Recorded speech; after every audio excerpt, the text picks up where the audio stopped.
Hello again, everyone. So in my previous video, we talked about Fury Warrior in the War Within pre-patch. So now it's time to talk about ARMS. So ARMS has gone through a few changes in the War Within beta, and they are now live in the pre-patch. Most notably are the rage changes. The rage generation has been slowed down significantly, but so has the rage spending. So it's kind of balanced itself out, although in execute at the moment, we do have a little bit less rage than before.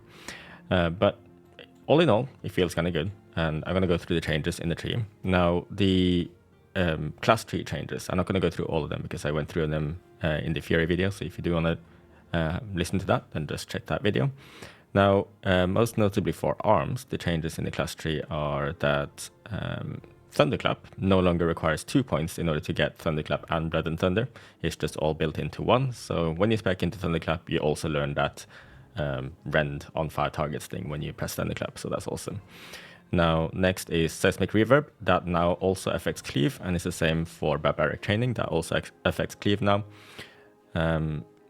Crushing Force now buffs Mortal Strike instead of Slam, and Slam's baseline damage is now higher than before as well, to sort of compensate for that. So that's a nice change.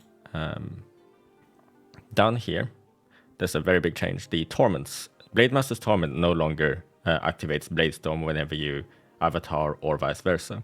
It is now, when you activate avatar, you cast a short sweeping strikes, and while avatar is active, the cooldown of your cleave is reduced by 1 GCD. So usually your cleave cooldown is 4.5 seconds, so that's 3 GCDs.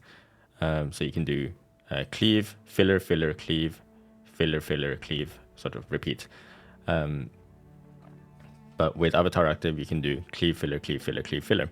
So it is quite strong for AOE because cleave hits really hard.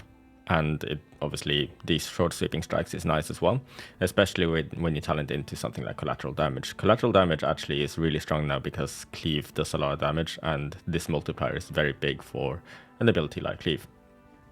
But the problem is, if you are going to spec for AOE, then usually you will take Uproar. And if you take Uproar, then the only logical point to drop then is Armor to the Teeth. And Armor to the Teeth, as I said in the Fury video, is about each point is responsible for about 4 to 5% of your DPS. So if you take this away, only to get an AOE only talent, that kind of stings. But next one is Warlord's Torment.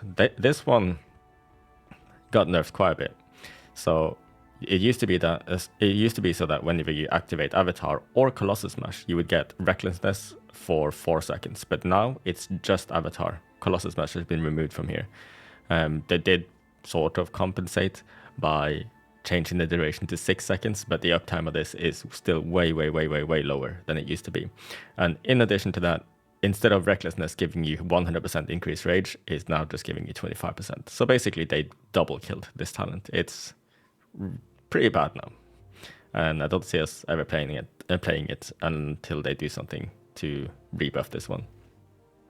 So pretty much TLDR, you pretty much never play these torments unless you're willing to lose a lot of single target if you go for Blademasters, and Warlord's Torment just doesn't do anything. So, well, it is what it is, but having Uproar instead is kind of nice, to be fair. A shorter cooldown on Thunderous Roar is very powerful, and Uproar is now 45 seconds instead of 30.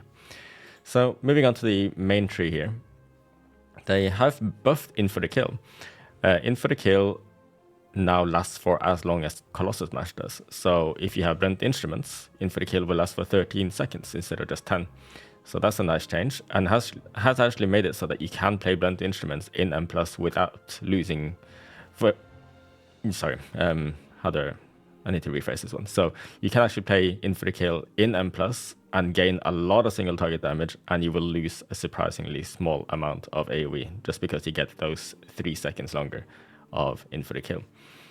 So I've been trying a lot of this and been impressed with the results. Blunt Instruments, when I played this build here, exactly this build that I'm showing you right now, I did 630k DPS on the last boss in Azure Vault, and I did twice as much single target as the next person. So it is kind of bonkers how much DPS you can do with this build. Your AoE does suffer compared to if you're going a full AoE build. A full AoE build would look something like, let's see, something like this, I believe. Yeah. This does a ton of AoE, but you do lose quite a lot of single target damage, and I don't think that's worth it most of the time. But it does make your numbers look very good on AoE.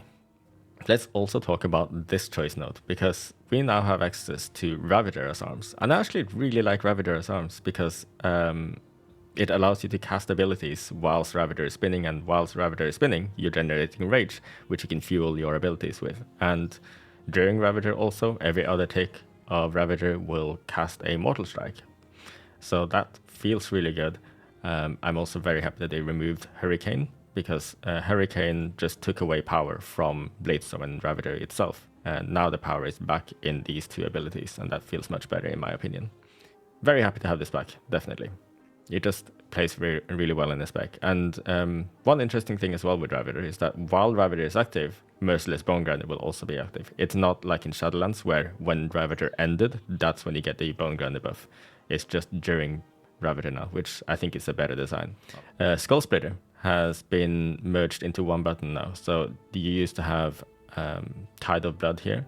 That used to make it so that Rend expired faster, I think. Now that's just been baked into one talent point, making Skull Splitter a very efficient talent point. They also removed Reaping Swings from here. That was the cooldown reduction for Cleave.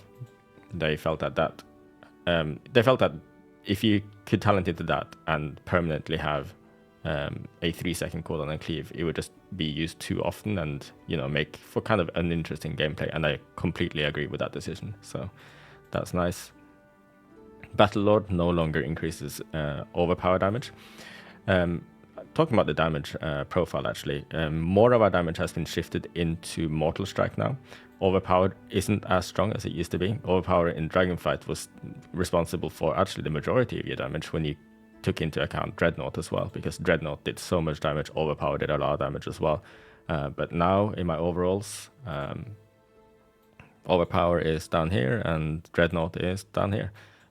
Usually see Dreadnought between 3 and 5%, and Overpower down here as well. So I don't know. The damage breakdown looks reasonable to me. This was when I was playing this high single target build in an Azure Vault. Let's talk about the rage again. So rage feels fine outside of execute with a build like this. But as soon as you get into execute, you'll start rage starving quite quickly with a build like this, unless you're in cooldowns and Ravager is active and giving you rage. In order for execute to actually feel good again and have good flow and it doesn't feel like you're rage starved, you kind of have to talent into critical thinking. When you have 2 points in critical thinking, each execute is refunded by 20%. That's a very big deal when it comes to rage economy.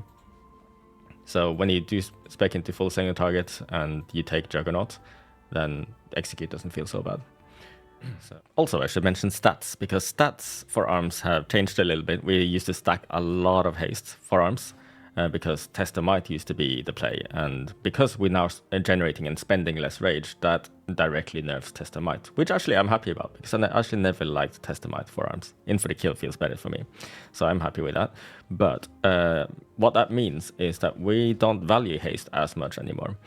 And according to Sims, people are finding higher Sims by stacking a lot of haste. This is well into diminishing returns, but it still wants people to get more crit than this. I've seen people with like 70% haste. Sorry, not 70% haste, 70% crit.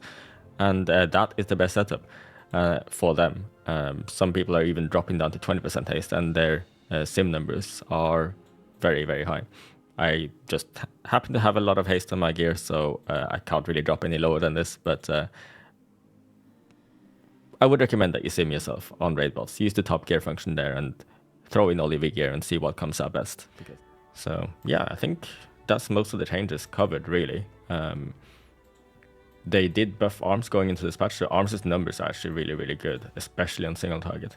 They flat buffed all abilities by 10%, slam by an additional 20, overpower by 10, dreadnought by 10, and arms and prot execute buffed by 15% as well.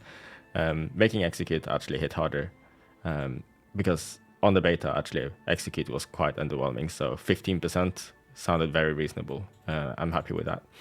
There are some logs available now as well. And look how well warriors are doing. Kind of nice to see, isn't it? But it's a shame that we're actually owning in a pre-patch. That doesn't matter. Let's hope that we perform similarly well in the actual season 1 of not Dragonflight, War Within. But yeah, that's all I got for now. Thank you for watching, as usual. Tell me what you think in the comments. Any problems you have with arms, any complaints you have with arms. Arms is obviously owning in a pre-patch, but you got to remember that our damage is not always going to be this good. What do you think about the gameplay? Because I think the gameplay is fine. I don't think it changed much going from Dragonflight to War Within. It's kind of a side grade to me. Whereas Fury actually improved quite a lot, so I really enjoy playing Fury right now, but Arms just feels okay in comparison. Thank you for watching. See you next time.